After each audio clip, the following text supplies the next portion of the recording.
নমস্কার বন্ধুরা, স্বপ্নের কিচেনে আপনাদের সকলকে স্বাগত। আজ আমি বানাবো ডিম পোস্ত রেসিপি। তার জন্য আমি এখানে নিয়ে নিয়েছি ডিমটা আমি আগে থেকে সিদ্ধ করে ছাড়িয়ে নিয়েছি। আর নিয়ে নিচ্ছি এখানে পোস্ত আর দুটো কাঁচা লঙ্কা। এগুলো আমি মিক্সিতে পেস্ট করে নেব। পোস্তটা এখানে আমি বেটে নিয়েছি। রান্নাটা করার জন্য এখানে নিয়ে নিয়েছি আমি একটা কড়াইটা এখানে আমার গরম হয়ে গেছে। এবার দিয়ে দেবো সরষের তেল।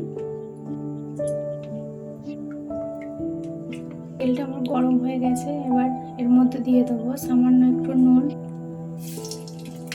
আর দিয়ে দেবো খুবই অল্প হলুদ গুঁড়ো। এবার ডিমগুলো দিয়ে দেবো।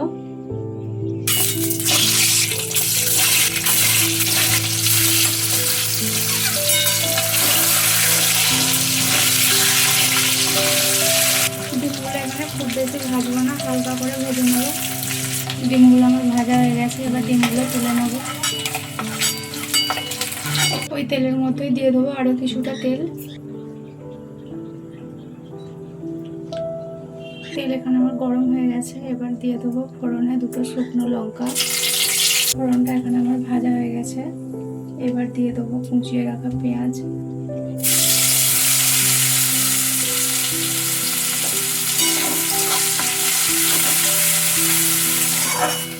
পেঁয়াজটা আমার এখানে ভাজা হয়ে গেছে। এবার দিয়ে দেবো 1 চামচ আদা রসুনের পেস্ট। আদা রসুনের পেস্টটা এখানে কম দেবো। হালকা করে ভেজে নেব। এখানে আদা রসুনটা আমার ভাজা হয়ে গেছে। এবার দিয়ে দেবো টমেটো কুচি।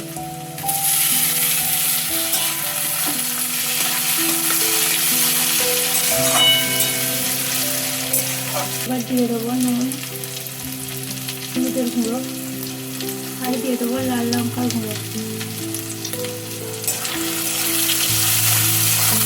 দিয়ে গ্যাসের ফ্লেমটা লোতে রেখে ভালোভাবে এটা কষিয়ে নেব।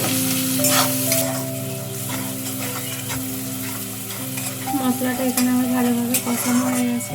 এবার দিয়ে দেবো বেটে রাখা পোস্ত।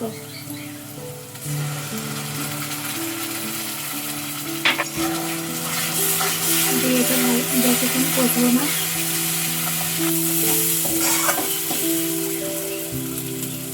এবার দিয়ে দেবো ভেজে রাখা ডিম। একটু মিশিয়ে নিয়ে এবার দিয়ে দেবো জল।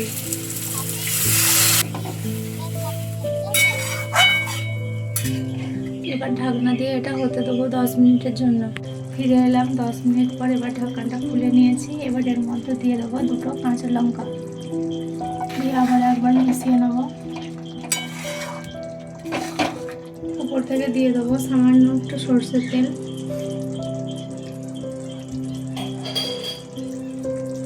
এবার গ্যাসের ফ্লেমটা বন্ধ করে দেবো।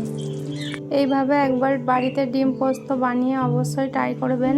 খেতেও এটা দারুণ টেস্টি হয়। আমার যদি রান্নাগুলো ভালো লাগে চ্যানেলটা অবশ্যই সাবস্ক্রাইব করে দেবেন। আজকের মতো টাটা, দেখা হবে আবার একটা নতুন ভিডিওর সঙ্গে।